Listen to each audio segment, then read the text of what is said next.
Na maioria das coisas que consumimos, esperamos por finais felizes.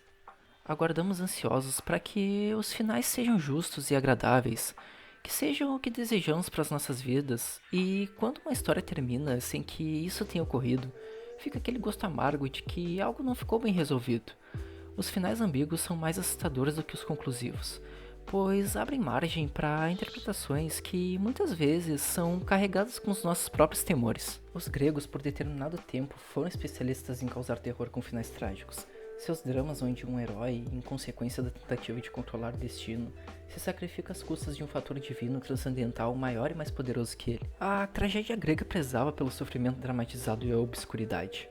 O herói trágico precisava transitar de um momento bom para momentos ruins, com o objetivo do espectador atingir a catarse, o que, segundo Aristóteles, podia significar algo como a purificação da alma por uma descarga emocional causada por um trauma. Não se espera mais uma tragédia grega naquilo que diariamente se consome hoje. Assistir a um sacrifício para que o grande vilão seja derrotado no final causa um certo incômodo que custa ser aceito, porém não é tão desconfortável quanto o da ambiguidade de um final desolador em aberto. E apostar em uma história com um final assim é arriscado para os padrões cinematográficos utilizados atualmente, porque isso de certa forma não é mais tão agradável aos espectadores de hoje como era para os gregos. Apesar de que, na minha opinião, esses são os enredos que mais me agradam. Desde sempre tive um gosto peculiar por histórias que tivessem a ousadia de arriscarem com um final ambíguo, com a incerteza acerca da condição na qual os personagens se encontrarão após os créditos finais sempre me cativou. E hoje, em pleno 2020, reassistindo alguns episódios de Coragem com o Covarde,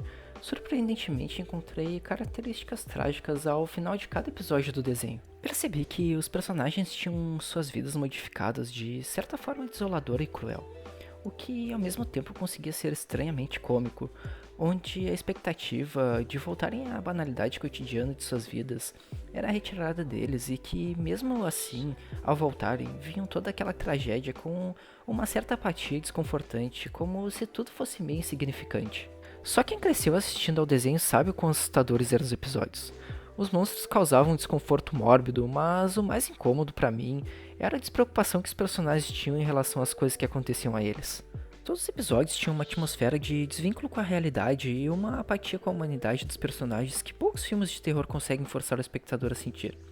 E talvez eu possa citar aqui o Farol e o Hereditário como bons exemplos atuais em relação a isso. Quando percebi essas características, pensei que o desenho não era assim tão inocente. Só depois de mais velho que fui notando as muitas referências a filmes de terror que o desenho agregava. O desenho abusava de arquétipos do terror e do humor negro em suas histórias, sem preocupação se isso era ou não digerível para crianças. E o desenho já lidava com assuntos relacionados a um terror próximo ao do terror cósmico, muito antes da popularidade do gênero. Possuía personagens sombrios como entidades, animais antropomórficos, divindades, possessões demoníacas e por aí vai. Mas quero me limitar a refletir exclusivamente sobre os finais dos episódios.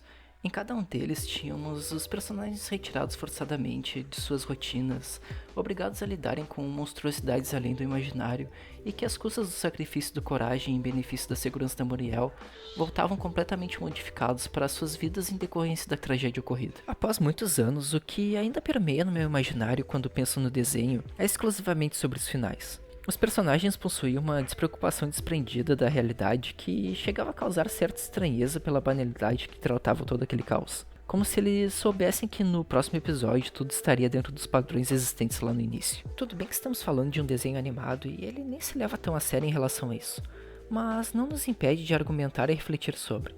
O desenho não se preocupa em tratar de temas como niilismo ou absurdismo como temos em Rick and Morty, por exemplo, ou em todas as outras coisas que são lançadas atualmente. Ele só se preocupa em ser o que é. E o desenho consegue fazer isso muito bem sem depender de interpretações subentendidas baseadas em análises filosóficas. Sem a preocupação de estar nos dando um final muitas vezes trágico, o desenho seguia nos dando histórias sem o temor das consequências das atitudes dos personagens, pois estávamos conscientes de que no próximo episódio estaria tudo bem com eles. E para mim isso é o mais assustador em Coragem com o Covarde.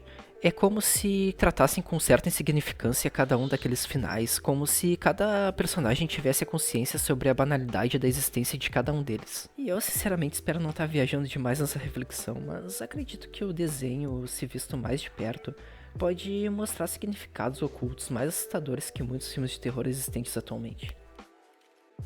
E se não for pedir muito, por favor deixem o like e se inscrevam no canal se vocês quiserem. Porque isso, no final das contas, dá um grande apoio e fortalece mais a inspiração para que novos vídeos sejam feitos.